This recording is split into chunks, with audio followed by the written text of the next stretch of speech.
Olá de novo, continuando. Agora eu estou tentando pelo computador. A gente vai tentando as diversas formas de poder manter esse contato. Então, continuando. Se a gente pegar o livro do Ranger e dar uma rápida olhada no sumário, a gente vai ver um pouco essa sequência, né? Quer dizer, em primeiro lugar, como a gente falou no vídeo anterior, existe uma especificidade do texto teatral, né? Então a gente volta à ideia do paradoxo da Anne Ubersfeld, né? O que é do texto e o que é da representação, né? Então, se a gente olhar um texto dramático, né? Vocês abrirem um texto dramático qualquer que vocês tenham em casa, que vocês baixem na internet, então vocês vão ver, primeira coisa a gente vai ver que tem uma parte em itálico, né? Que em francês a gente vai chamar de didascalie, a palavra didascalia também é usada em português, mas menos frequentemente, e vai ter tudo que é do diálogo, né? Então, já é uma particularidade, né? Então, a Anne Ubersfeld vai falar disso, a Marie-Claude Hubert vai falar disso, o que coloca um problema na leitura, né? Uma dificuldade, um desafio para a leitura. Porque a gente vai ter que imaginar na cabeça essa encenação, como é que se dá, né? Não vai ter toda aquela parte descritiva do romance, né? Então, é um desafio ler um texto dramático, né? Para quem não tem essa afinidade com o teatro, muitas vezes é muito difícil.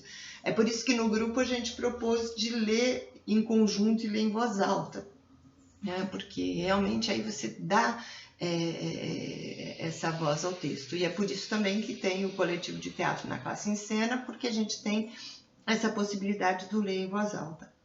Então, em primeiro lugar, né, uma discussão importante é essa especificidade. Então, tem rubrica, tem nome de personagem, tem diálogo, né? Então, como é que se dá, como é que essas duas instâncias do texto teatral elas vão entrar em relação, né? A próxima discussão que o Ranger vai levantar é o texto pode não ser representado, né? Pode ser teatro, pode haver teatro sem representação, apenas com texto. Ele vai discutir isso.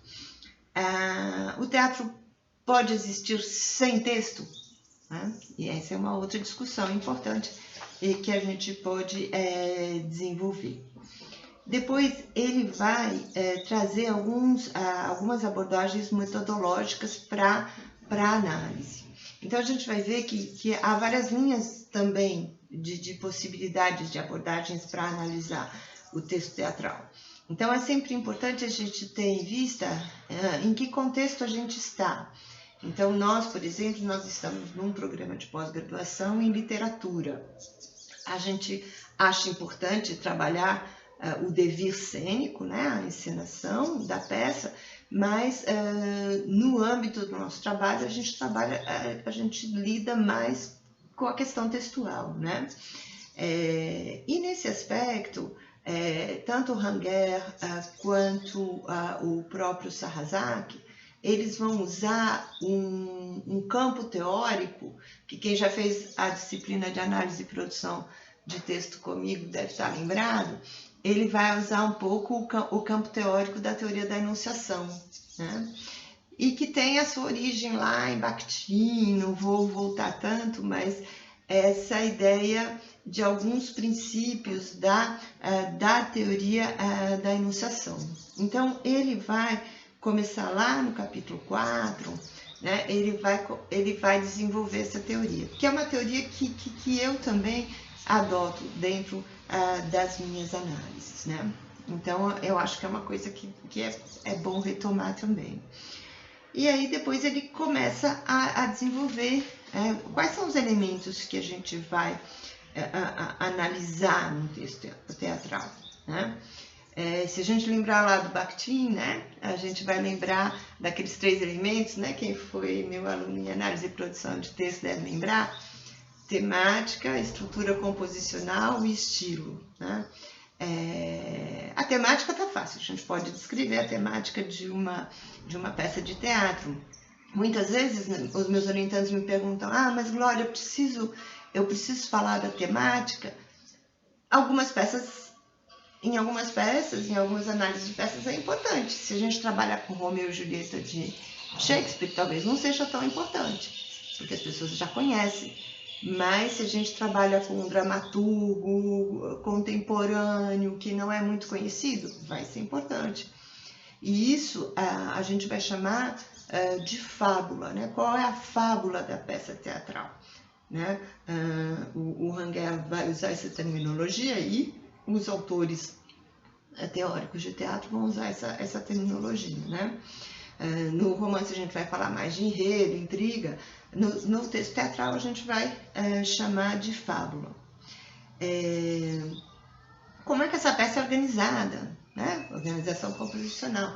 Ela é dividida em atos, quadros, cenas. Né? Isso é importante, porque de acordo com o contexto histórico em que essa peça foi escrita, em geral, ela vai ter uma determinada organização, né?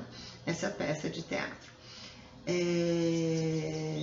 O espaço e o tempo, né? Estou seguindo aqui um pouco a estrutura do Ranguer.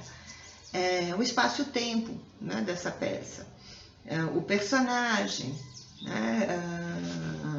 Esse personagem tem nome, não tem nome, ele tem uma estrutura psicológica aprofundada, ele é mais um tipo, ele é mais uma função social, né? Como é que esse personagem é estruturado, né?